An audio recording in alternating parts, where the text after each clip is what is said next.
Hi friends, இன்றைக்கி நான் Sri Lankan egg cutlet செய்ய போகிறேன்.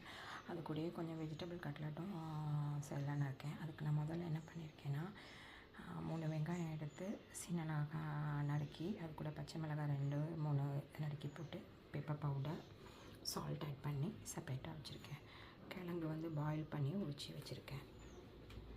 எக்கு வந்து பாயில் பண்ணி எடுத்து வச்சுருக்கேன். இது வந்து மாவு வந்து டிப் பண்ணி போட்டதுக்காக மைதா மாவு கரைச்சி வச்சுருக்கிறேன்.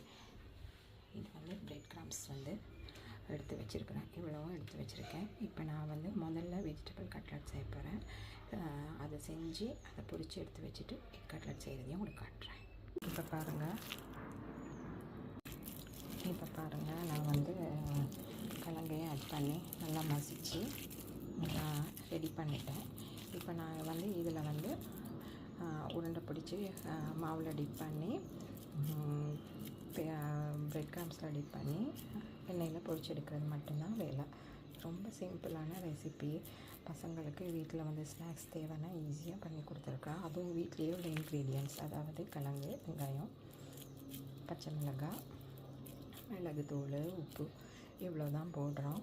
மைதா மாவில் டிப் பண்ணி நான் வந்து கிழங்கு கட்லட் ஒரு 3 தான் பண்ண போகிறேன். ஏன்னா ஒருத்தங்க வெஜிடபிள் தான் சாப்பிடுவாங்க எங்கள் வீட்டில், கோயில் திருவிழானால. அதனால் அவங்களுக்கு மட்டும் 3 கட்லட் செஞ்சுட்டு மற்றதில் எக் ஆட் பண்ணி எக் கட்லட் செய்ய போகிறேன். நான் இப்போ இதை செஞ்சு எடுத்து வச்சுட்டு எக் கட்லட்டையும் ரெடி பண்ணிவிட்டு காட்டுறேன் உங்களுக்கு. இப்போ பாருங்கள், நான் எக்கையும் ஆட் பண்ணிட்டேன். எக் கட்லட் செய்கிறதுக்கு நான் இப்போ பாயில் பண்ண எக்கை ஆட் பண்ணி நான் வந்து அதை மசித்து உருண்டை பிடிச்சி வச்சுட்டு உங்களுக்கு அதையும் என்ன மாதிரின்னு காட்டுறேன்னு பாருங்கள்.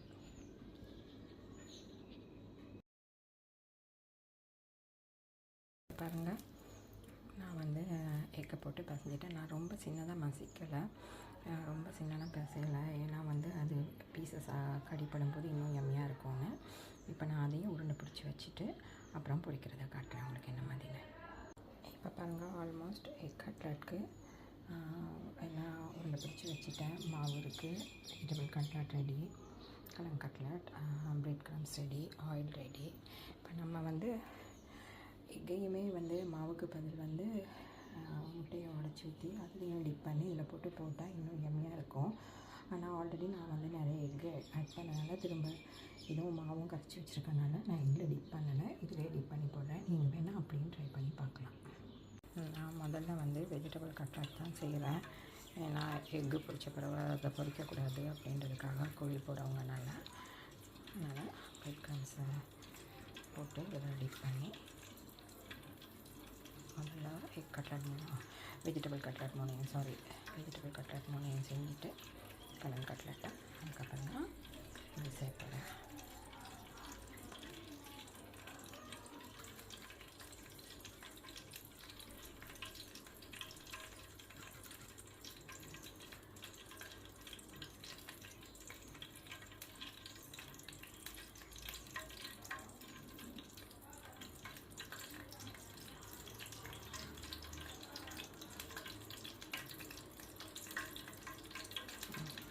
ஓகே, சாரி, ஆயில் ரெடி ஆகிட்டு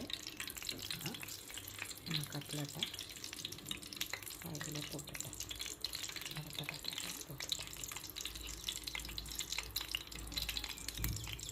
ஓகேங்களா?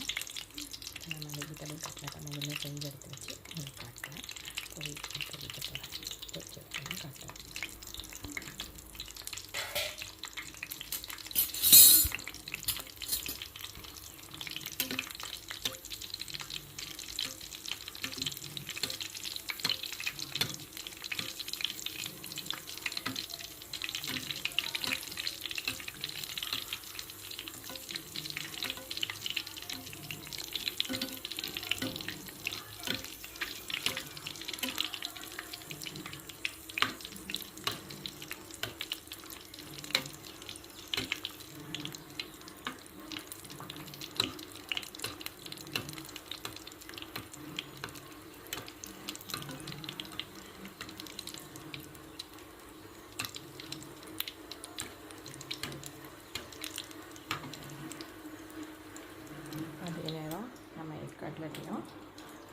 மிக்ஸ் பண்ணி நம்ம வந்து இதில் போட்டு வைப்போம். அப்புறம் பெப்பரோனியோலாம் ரெடி ஆகிடும்.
கட்லெட் ஓகே நான் எடுக்கிறேன். இன்னும் உங்களுக்கு ப்ரௌனிஷாக வேணும்னாலும் நீங்கள் பண்ணிக்கலாம். இது ஓகே வெஜிடபிள் கட்லெட் நான் எடுக்கிறேன்.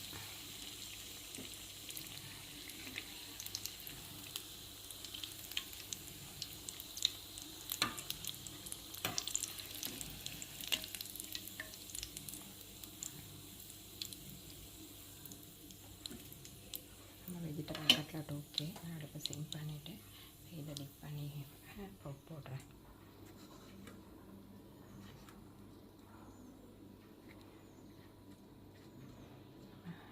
நம்மளோட கட்லெட்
இதில் போட்டு எடுத்துட்டு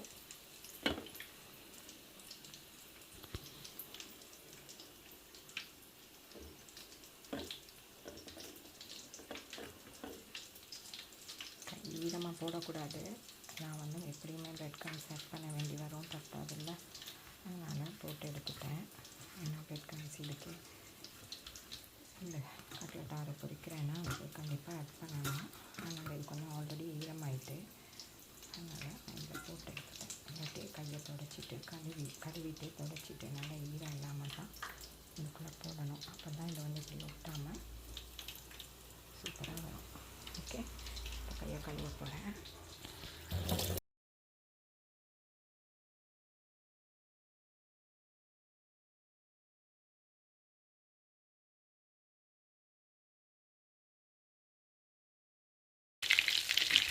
என்னோட இஸ்டாக் வந்து பொரிஞ்சிட்டு இருக்குது. பொரிச்சு எடுத்துட்டு நான் உங்களுக்கு என்ன மாதிரின்னு காட்டுறேன். சரிங்களா?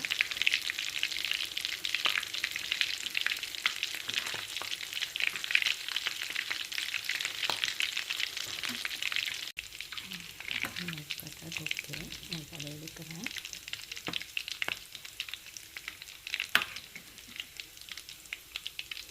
இன்னும் உங்களுக்கு கோல்டன் ப்ரௌன் ஆகணும் அப்படின்னு நினச்சிங்கன்னா அது உங்கள் விஷ். நான் எனக்கு இது ஓகே, அதனால் நான் எடுக்கிறேன். ஏன்னா அந்த ப்ரெட் வந்து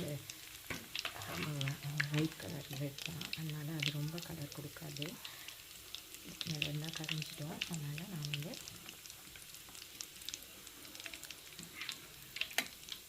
எடுக்கிறேன்.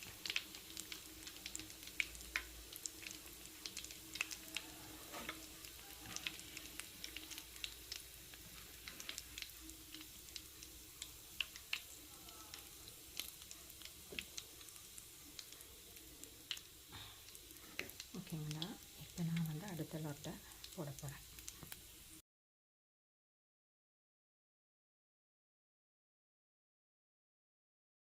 அடுத்த லோட்டையும் வந்து ஆட் பண்ணிட்டேன்.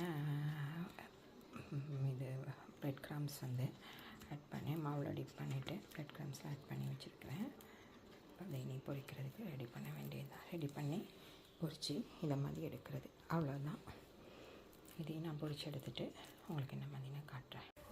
இப்போ நான் அடுத்த செகண்ட் பஜ்ஜியும் வந்து போட்டுட்டேன், பொரிக்கிறேன். எல்லாத்தையும் பொரித்து எடுத்துகிட்டு உங்களுக்கு காட்டுறேன். அவ்வளோதான், ரொம்ப சிம்பிள். எக்கு கிழங்கு பாயில் பண்ணி எடுத்துகிட்டு வெங்காயம் பச்சை மிளகாய் நறுக்கி எடுத்து போட்டு பெப்பரும் சால்ட்டும் போட்டு மிக்ஸ் பண்ணிவிட்டு நல்லா பிசைஞ்சு எல்லாத்தையும். எக் கட்லெட் ஆக்சுவலாக வந்து மாவில் டிப் பண்ணக்கூடாது, எக்கு அடித்து வச்சு அதில் டிப் பண்ணிவிட்டு பிரெட் க்ரம்ஸில் இது பண்ணி ஸ்ப்ரெட் பண்ணி பிரெட் க்ரம்ஸை போட்டு ஸ்ப்ரெட் பண்ணி பொரிக்கணும். நான் வந்து வெஜிடபிள் கட்லெட்காக மாவு இது பண்ணேன், அதில் இன்றைக்கி பொரிச்சிட்டேன். நீங்கள் வந்து பண்ணும்போது பிரெட் க்ரம்ஸில் வந்து டிப் பண்ணுறதுக்கு முன்னால் எக்கு ஒரு எக்கு எடுத்து டீப் பண்ணி வச்சுக்கோங்க. டீப் பண்ணி வச்சு எக்கில் போட்டு டீப் பண்ணிவிட்டு போடுங்க. அவ்வளோதான், simple easy snacks Sri Lankan cutlet recipe, egg cutlet recipe இது. ஓகே, நம்ம ஸ்ரீலங்கன் எக் கட்லெட்டும் ரெடி ஆகிட்டுது. நம்ம வெஜிடபிள் எக் கட்லெட்டும் ரெடி ஆகிட்டு. ஓகேங்களா?